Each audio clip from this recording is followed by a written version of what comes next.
Hi, I'm Enrique Lizardi, and I'm here to talk today about how to keep your projects within tolerance. I'm not going to talk about dimensional differences or chemical incompatibility, but team tolerance and why in real life cross collaboration matters more in this AI age.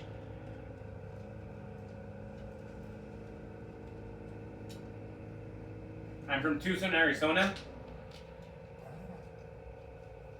and then I moved to El Paso, Texas, with the border with Juárez, Chihuahua, where I grew up and gained a unique understanding of the importance of language and communication across cultures. I then moved further south to Morelia, Michoacan, where I studied architecture and started my career as a designer and focusing early on in construction management and administration,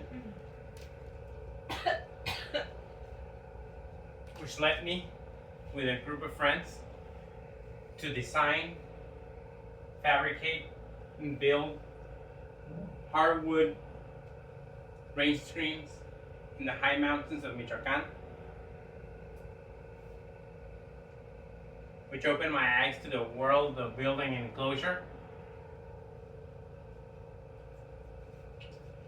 It took me to hone in my project management skills at Miller Clapperton, a cladding subcontractor, which then brought me to BPL, where I practice as a building enclosure consultant.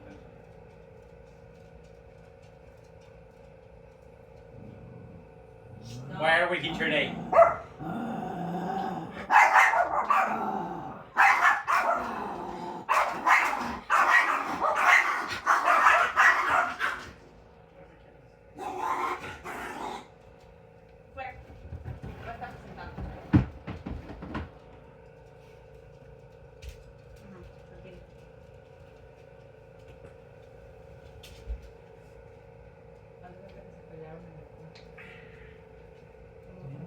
Why are we here?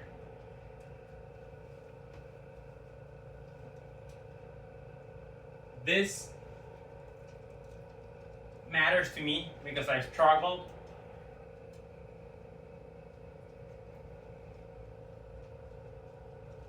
with keeping projects open and together. So learning after my mistakes is what brought me here.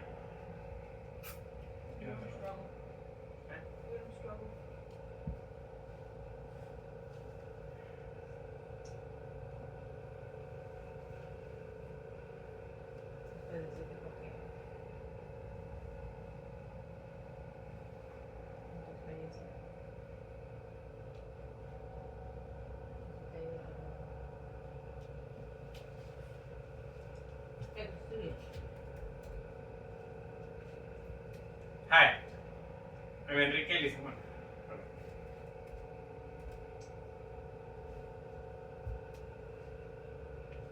Since this is a AA approved continuing education module, to be clear about today's learning objectives,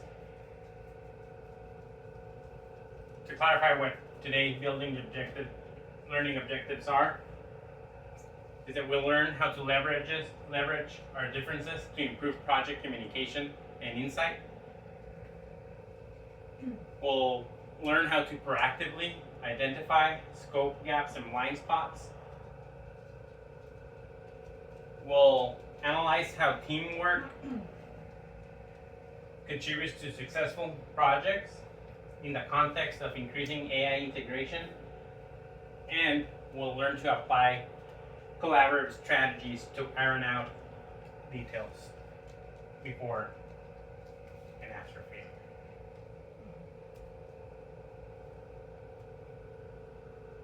I want you to think about the current state of our industry. How many times have you had a project that feels like a constant battle between the different stakeholders? The building sponsors, the owners, the designers, the architect engineers and their consultants, and the builders, contractors, and trades.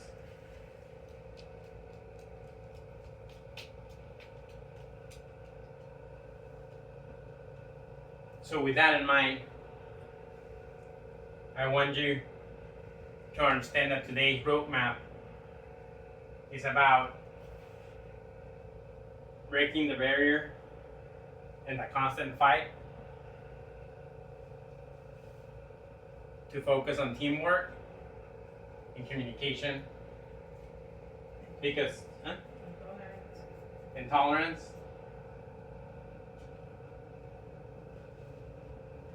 because I'm sure everyone's had a project where even though you have a challenging project, a challenging building,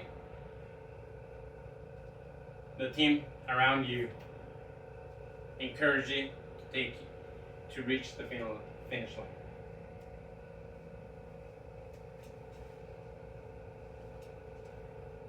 And in today's conversation, I'm going to ask you to set your mindset into the different personas of our typical projects. We're going to attempt to see the different perspectives of the builders, designers, and owners. And we're going to start with the owners.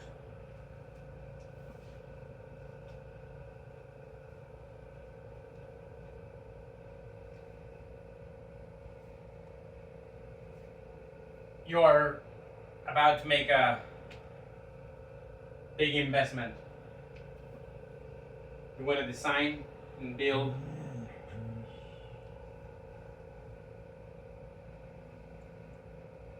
your future.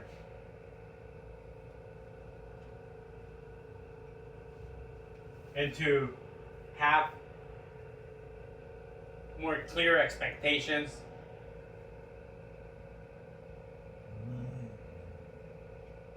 and guidelines, you've surrounded yourselves with specialized advisors, finance and legal teams, marketing, and real estate. So you want to communicate to your building designer, what are you expecting from that, what you are expecting from that investment.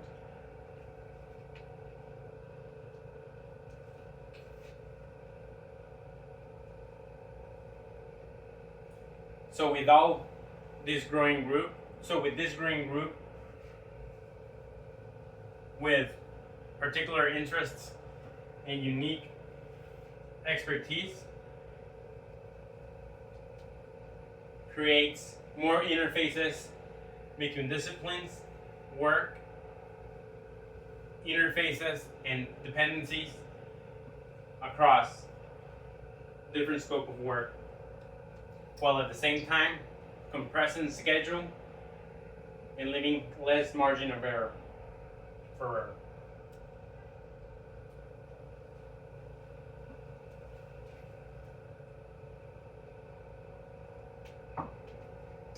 This is a picture of the Sagrada Familia I took a few years ago. And when preparing for this presentation, the news of construction hitting a major milestone was announced. It's reached its highest point after almost 150 years. Talking about owners, we don't all have the resources of the Catholic Church of the 19th century, a schedule of 150 years, or a master architect like Antonio Gaudí. However,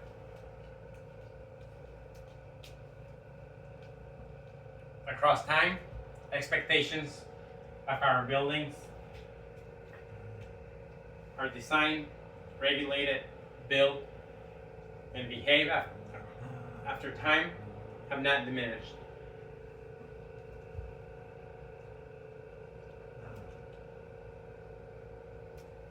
But to deliver more in less time, we have to go away from mass buildings. From 3-4 foot wide walls to compress all of our control layers in 10-12 inches. Because the human mind thrives within constraints, we've been able to make great advancements in building materials and component fabrications to make this possible.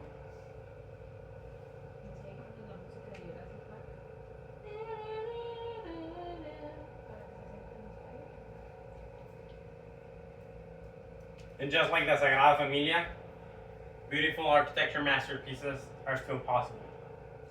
Like Frank Lloyd Wright's Falling Water House.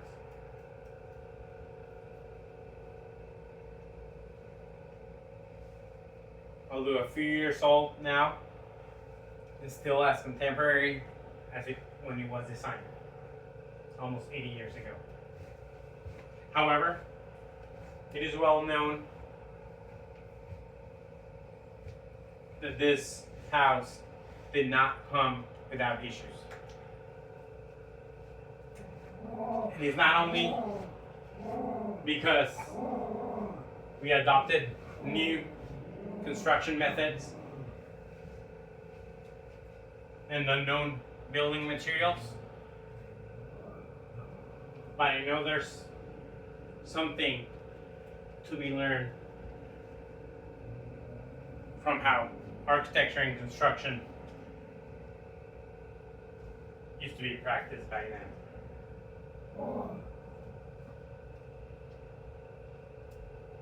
In silos, just as a master architect, and trying to do everything by yourself.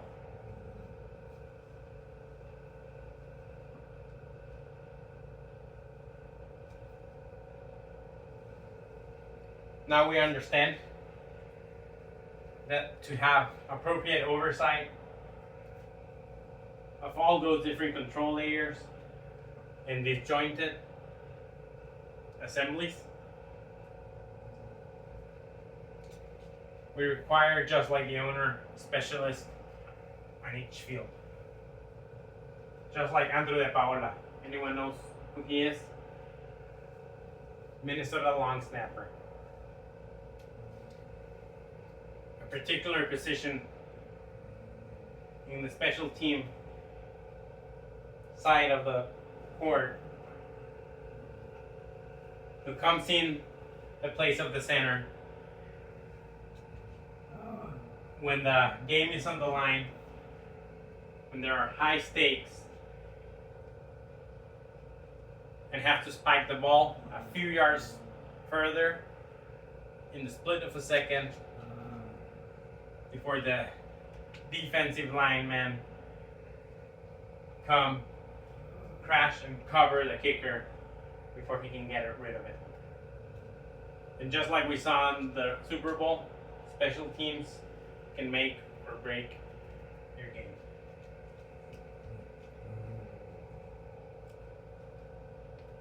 And just like the NFL,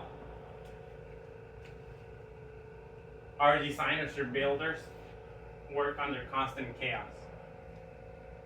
Not getting paid millions like NFL players, but battling the weather, the harsh environment, the noise, fatigue, and even awful smells. And all under the constant message: get it done, get it done, get it done now.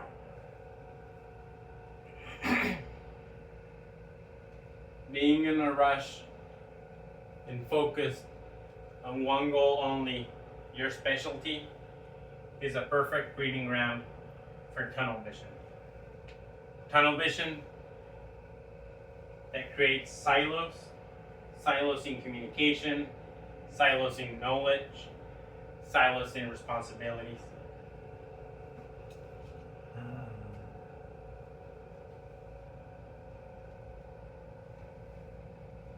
All these silos are the perfect analogy for the relay race and where risk is introduced in our projects. No matter how good you are at your job, no matter how good of a 400-meter runner you are,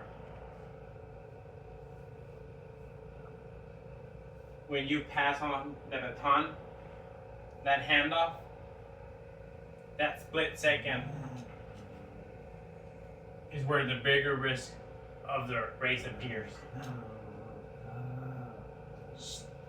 Those scope gaps emerge at trade and responsibility boundaries.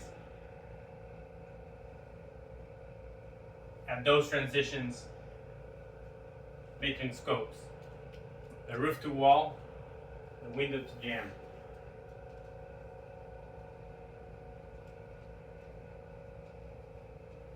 Just like this picture.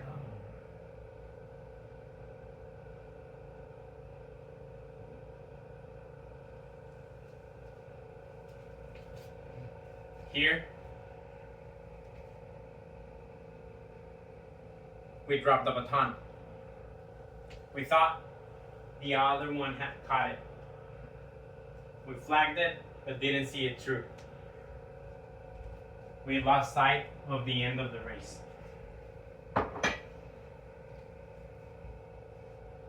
Is the roof in the way of the structure, or the structure in the way of the roof?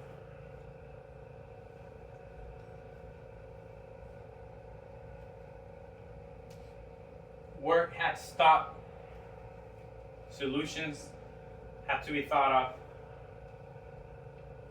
And of course, they're possible. But stopping work, stopping momentum, especially on site, everyone here can appreciate how that can become costly. Think of the detail, run it by different stakeholders, vetted by warranty, and make sure that does not create a domino effect across other conditions.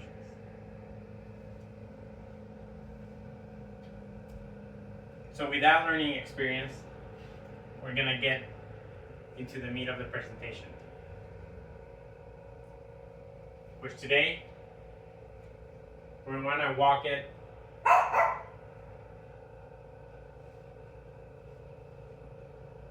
simulating the major milestones of a construction project. Because just like the previous example, where there's miscoordination, when someone drops the baton, a job site will test you and expose you. So now we're breaking ground. The first handoff of a series of the last ones. From owner-driven decisions to contractor influenced purchases and directions. Just like this clear transfer of ownership, be clear within your own team. Be clear on responsibilities across all the different project tasks.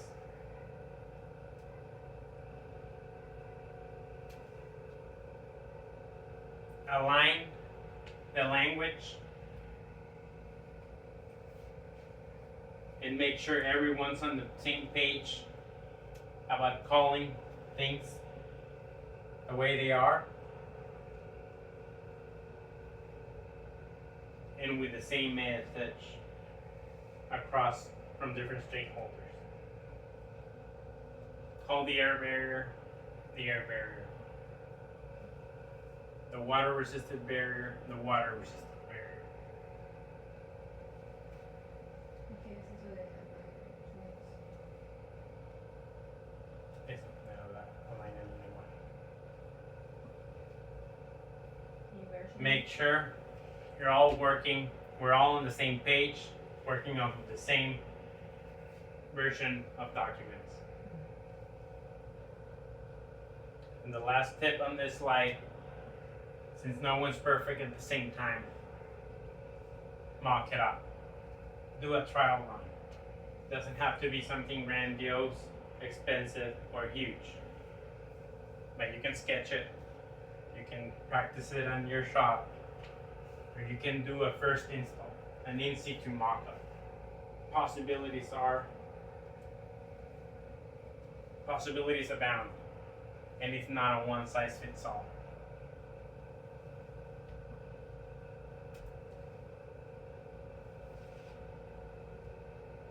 Early on the project,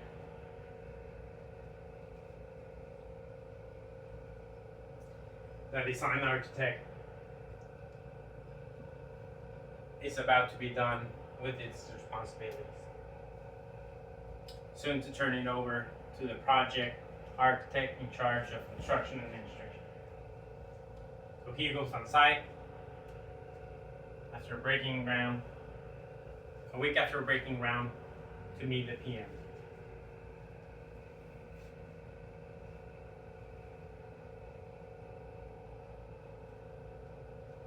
They get on the same page for next week.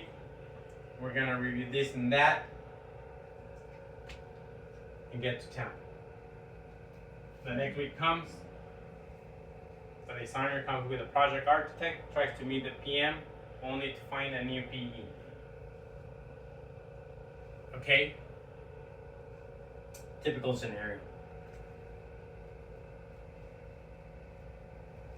The previous project memory is lost. 2 weeks go by, the designer comes back again with 2 other PAs, and the previous project engineer, nowhere to be found. He's now the system PM, and he's greeted by a new, fresh grad naive PE. From just a 2-people conversation, we've grown to a large party of 6. You can imagine this rotation in personnel, short project memory, can be detrimental to your system continuity. So focusing on maintaining your starters, it's a big key to project success. But we're not in perfect world. Our teams need to grow and responsibilities have to shift. So when new team members, when major milestones are close. No, el control.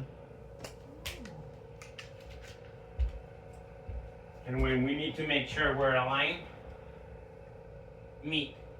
Don't leave it to chance. Because issues start in conversations that never happen.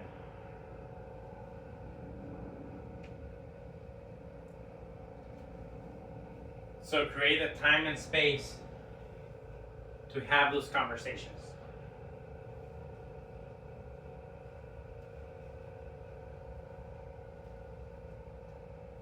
To make sure that download across different team members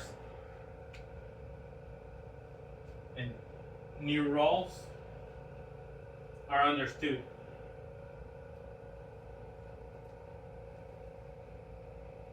Because again,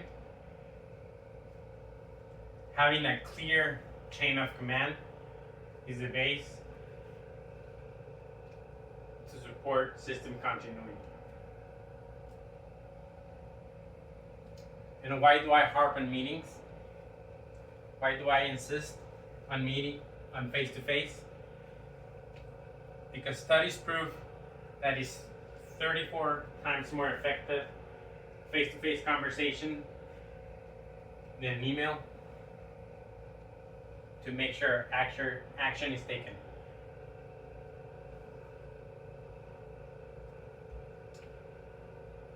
And when the stakes are high,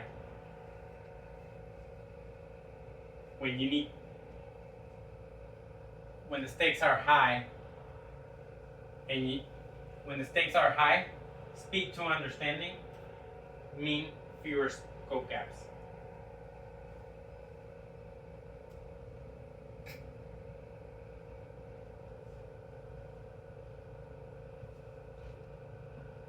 Why?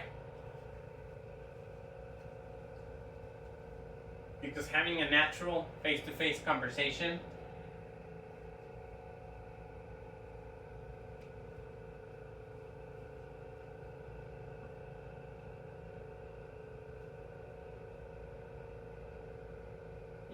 you can use non-verbal language, non-verbal communication, tone, pace, and gestures to convey the full meaning and intent behind your message. We have context clues and support material to fill the gaps, not only across language, but across different generations and cultures. And most importantly, because when you give the space and time to foster these relationships, you're able to build trust between the disciplines to have these conversations and more.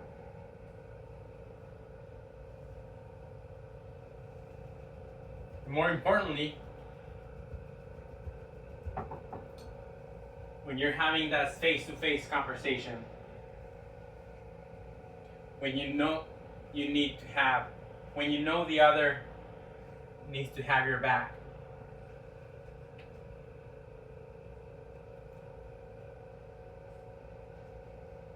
when someone's not getting it, when someone's confused,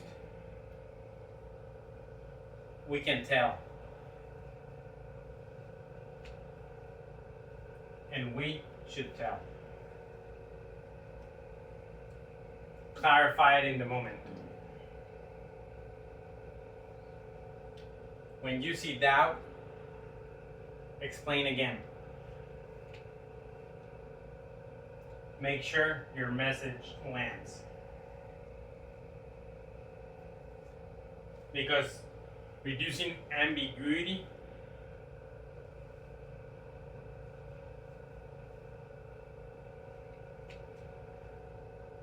will help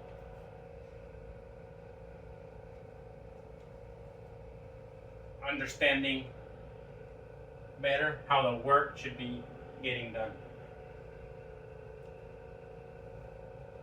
But I understand we don't all have all the time of the world to meet in person all the time.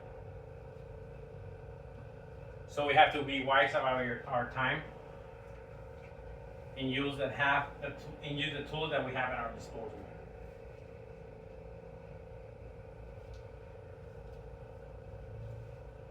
Meet face to face. Talk to each other. We use email and other digital tools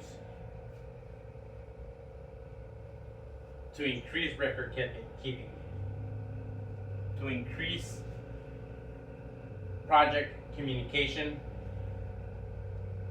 and file storage.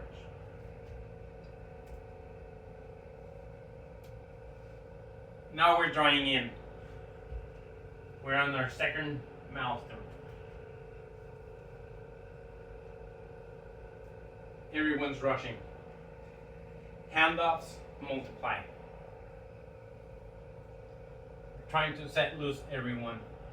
Interior, semi-piece. Now that air and water barrier is up.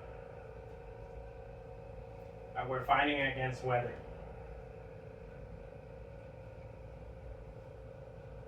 And schedule.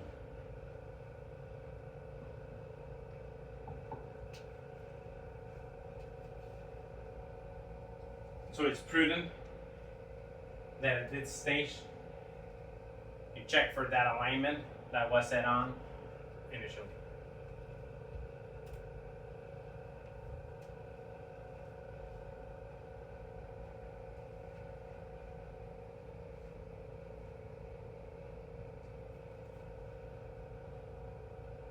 Because now we're loading the building. Communication about timeliness, sequence, and mobilizations should have happened. We don't all work on top of each other.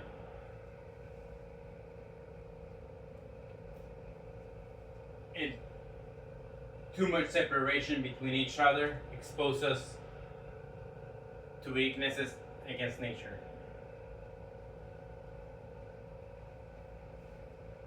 So clarify expectations, understand what you need to take on from the other in order to deliver your work.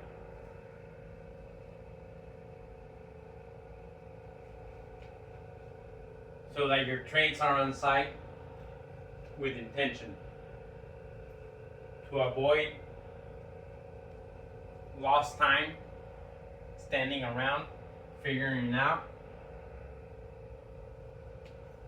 but that you actually have a good plan and sequence in motion.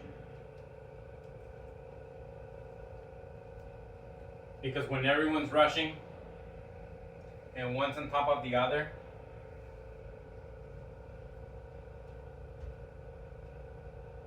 conditions are hidden and covered. Not intentionally, not because we want to do a bad job, but because uncertainty, or no clear details and transitions have been communicated to the team. Set yourself in the mind of the builder. You've received a new set of construction documents, and while going through it, you uncover a gap. You don't fully understand the detail and how something works. So you start to spin your gears trying to solve it. Is that what you do? But pump your brakes. Take a step back and actually try to have a conversation. Meet with the responsible parties. Pull in the designers and get and walk on their shoes. Ask them to walk you through the detail.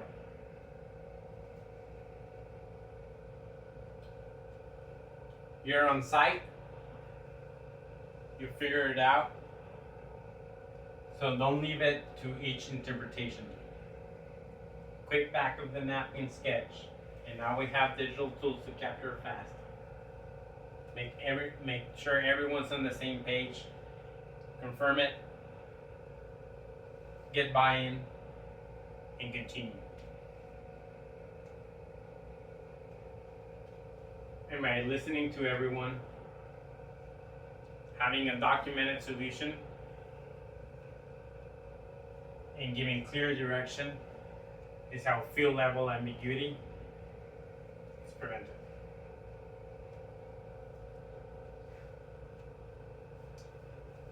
So, not everything's a hand sketch.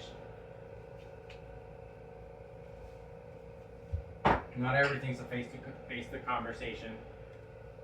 But also, not all new tools are a magic wand. Embracing change is hard in the industry because it's been around for a while.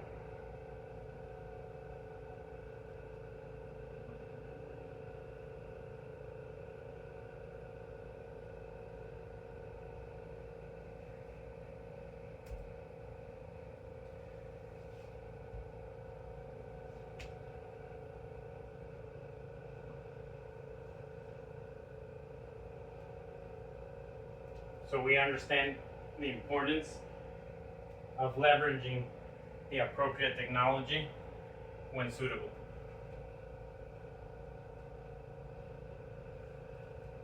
And with the increase in digital construction technology software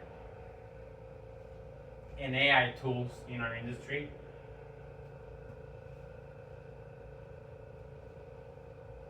use them for clash detection. Not only MEPs, but clash responsibilities and scopes. Use it to surface where overlaps might be covering areas not intended to. Take advantage of the massive capabilities of data storage, but particularly of data aggregation to build your book of details and institutional knowledge. Leverage these tools to communicate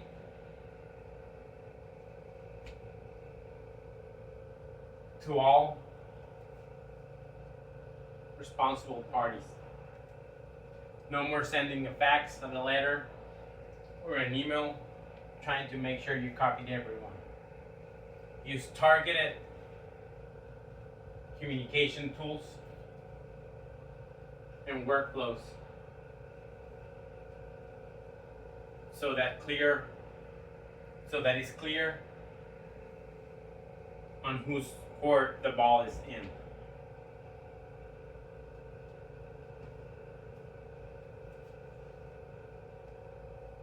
Use it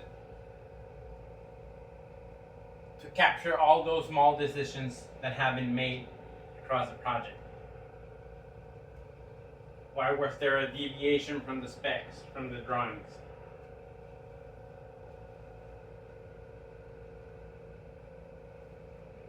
Where does real life varies from the plans?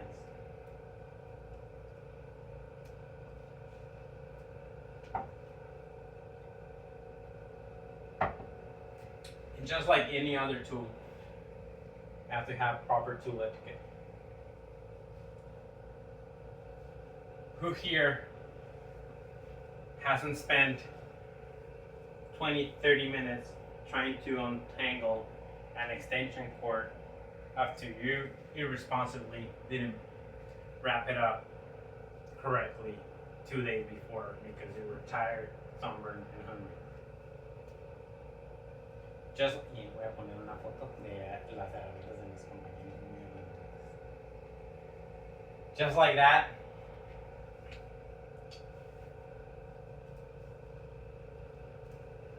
have the same level of respect for those intangible tools.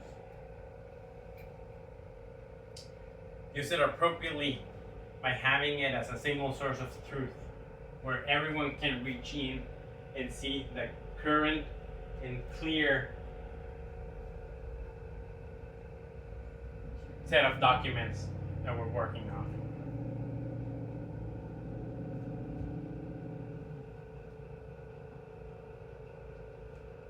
Define how and when the tool will be used, by whom and who will update, who's responsible for each task. And again, language matters in how tools are used and how tools are named. So So use it to maintain the same style of language, to maintain the same message across the project schedule.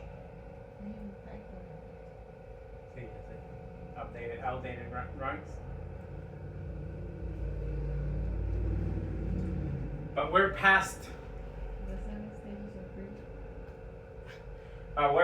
email and project management software. All the new hype is AI.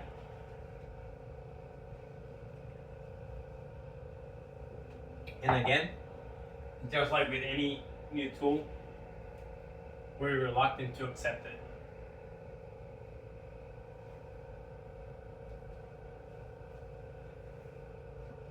And with good reason. Because who hasn't here heard about AI hallucination? Or large language model, LLM, derangement. Be particularly careful of that, because it can be an echo chamber that keeps agreeing and agreeing and agreeing with you, making you think that you're always right, blocking your capacity to be more receptive towards other point of view. So use it to increase observability across your project, across project documents, across project pictures.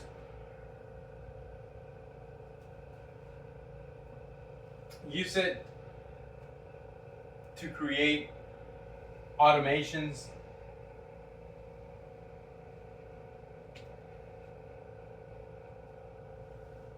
of project document synchronization. Automations on backup checks.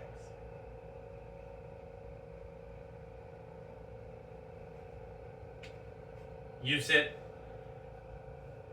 as another set of eyes, not as another set of brain.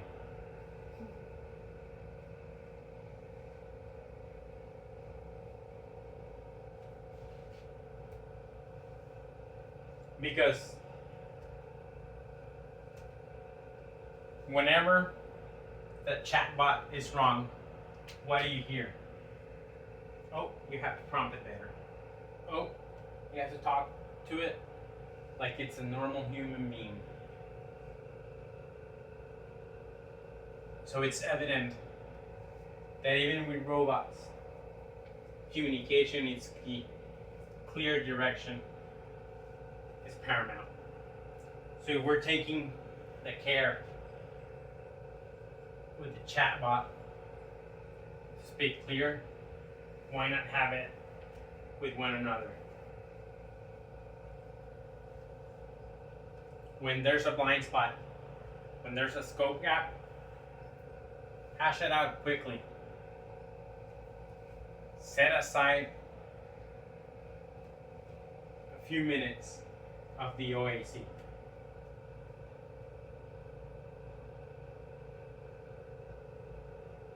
And be clear and frank on your question. You don't understand who ties into who? Ask it plainly.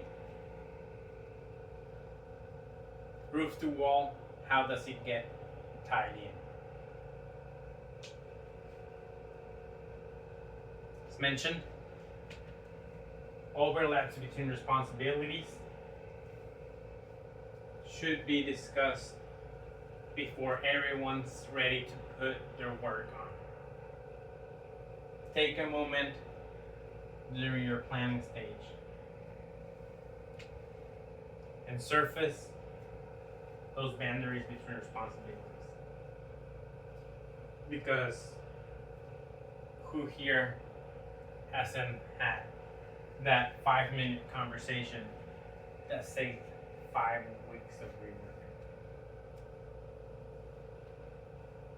And I know that's a fact. Because I know where our projects fail, it's not necessarily when we have chemical incompatibility, where we have material degradation. Issues start when we assume, when we think we handed it off, when we think the other has it, but we don't talk to confirm, we don't question what we don't understand.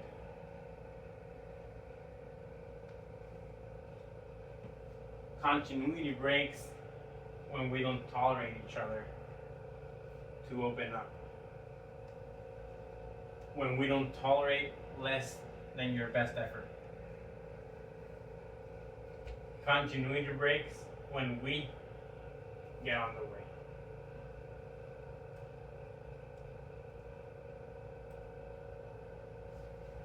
And with that, we've reached topping out.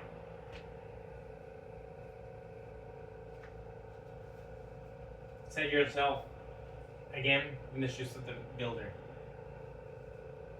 What? You want to occupy the first levels of the building while humps are working on the top? How is that possible? Asked to the owner. And with that, we went back to buildings being dried in before topped out. And lots has changed. We have a building. The structure is finished. And the finish line is in sight. So surely something happened. This is real world. So resolve those misalignments. Be intentional about finding them. Confirm those handoffs have been done. And capture that they have happened.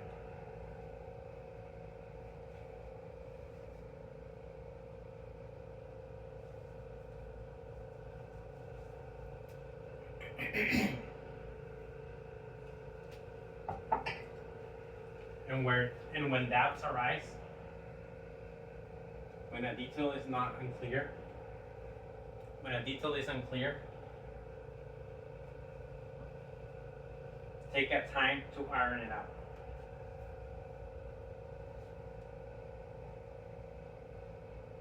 Take it back to first principles.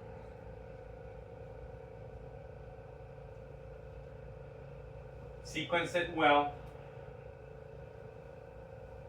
And first things first. As always, life safety. In this picture, red box, you can see a post for a safety rail. And at the same time, some hot rubberized asphalt water in two curves.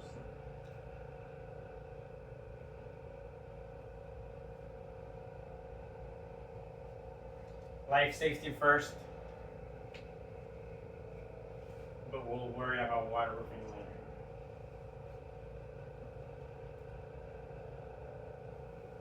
But shit happens.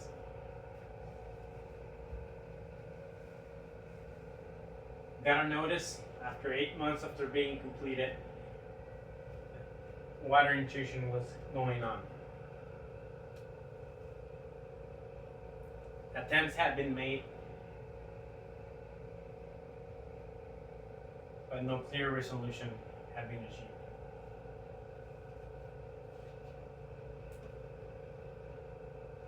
So when we meet on site,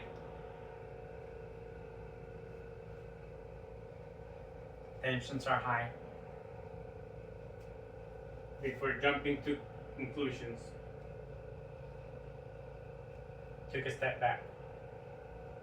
We asked ourselves, what do you know about this? What background do you have? What are your thoughts?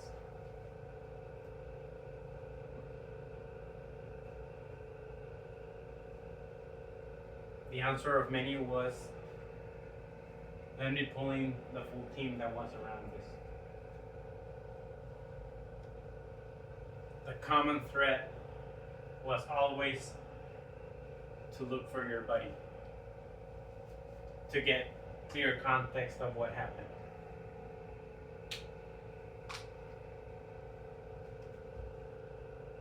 Because when no clear direction is given,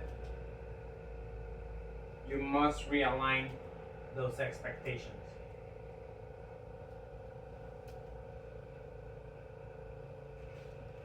So that resolution comes through. But don't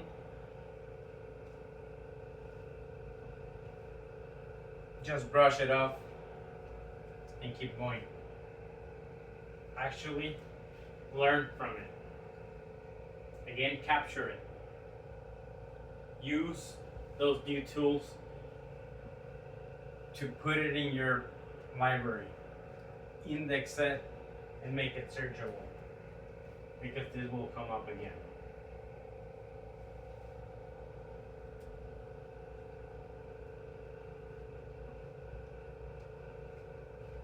So when you see the stack of R5s growing, decisions having stalling, grab them, grab the project team, and meet on site. Meet with the drawings or meet in the model.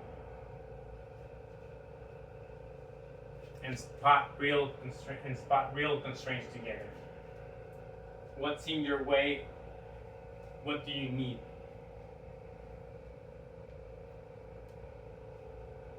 And again, after surfacing these needs, reach buy-in and move on.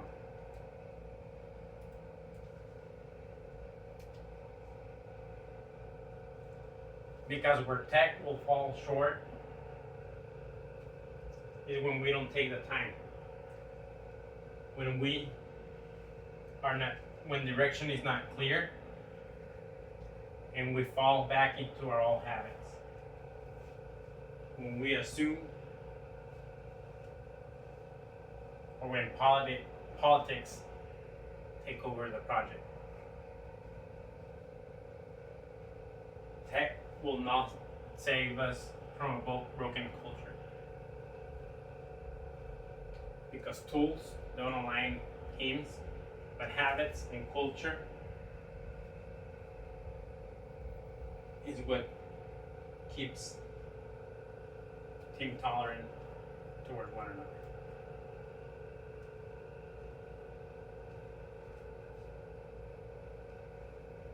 Here, a handoff was missed. That transition was not sealed. Clear direction was not given.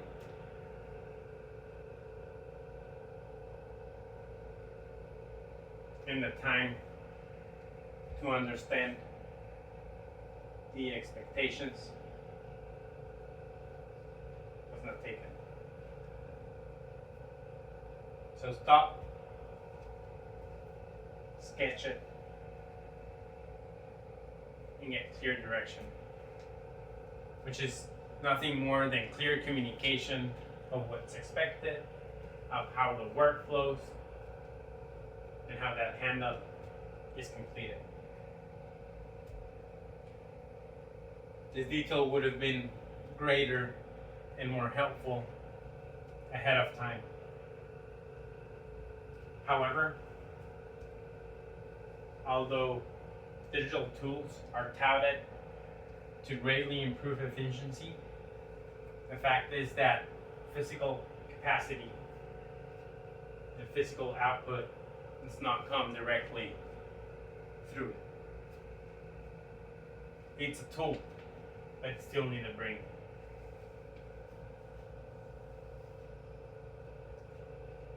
And even under these conditions, Our industry is always on the go.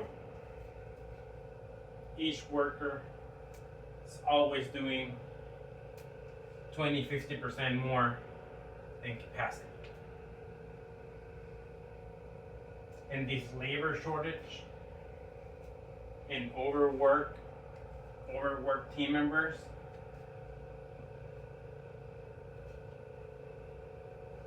is driving a 4% annual cost in construction projects of inflation.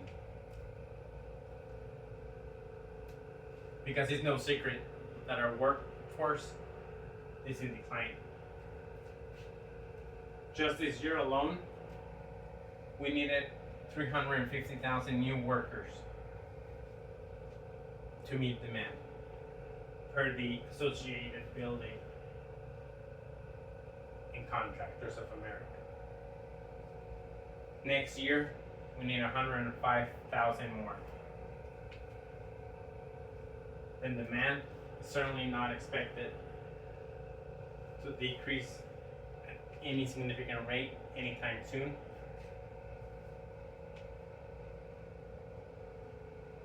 And on top of that, 1 in 5 of our workers is 55 years and older. So in addition of needing more talent, a big gap in that knowledge chain is missing. Full generation of tradesmen, architects and engineers has been lost. So what can we do about it? Well, be more tolerant, speak up, and advocate for us. The construction technology industry saw a $5 billion investment by venture capitalists in 2025. If only 10% of that, 500 million, was invested into high school trade shops, trade labs, we could close the gap, that labor shortage, in as soon as 3 years. If with that 10% could reach up to 5,000 training centers, times 30 or 40 students per each, yearly we could bring in 150 to 2,000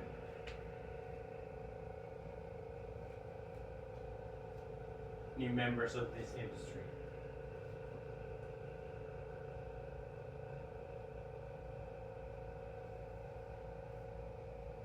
Another obvious one, increased pay.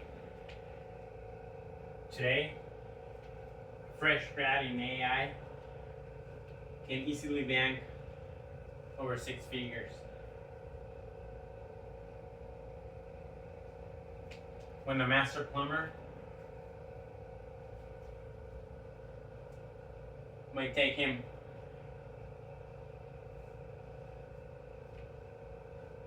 5 to 10 years to reach the same amount.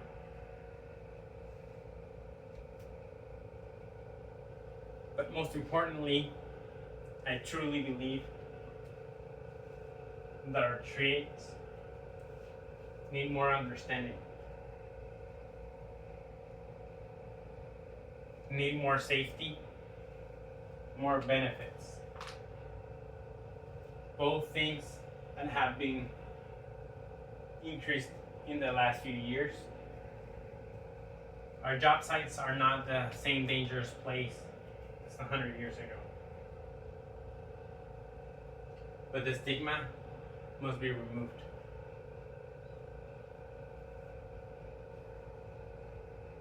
And on top of that, career ladders, mentorship, tolerance with new generations, being open to teach one another. because we're not building rocket ships, but we are under constant chaos, working under and against nature laws. So to meet the demand for new buildings, to meet the demand for higher performance and higher expectations, depends upon the continuity of our control layers, as you all know. But I truly believe that continuity across our team members, collaboration, which can only be achieved through understanding one another,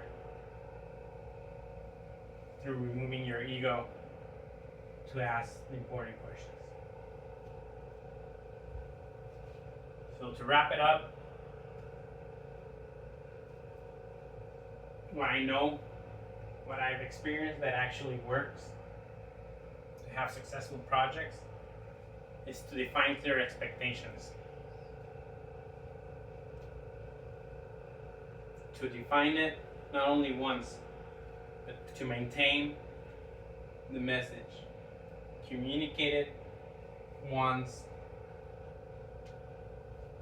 communicate it again and again, constantly repeating, because we have a constant onslaught of new team members, changing responsibilities, so we all have to be on the same page. Leverage human resources, not just bodies, not just brains, but they're actually talent. Leverage them not for the project at hand, but for the future. Embrace change and adopt new tools that will free some work for you so that you can spend more time with your peers.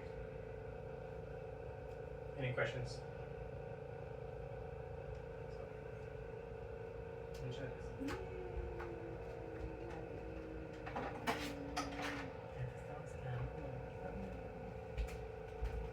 Yo estaba así como en la universidad que decías, ¿a qué hora se va a enseñar este?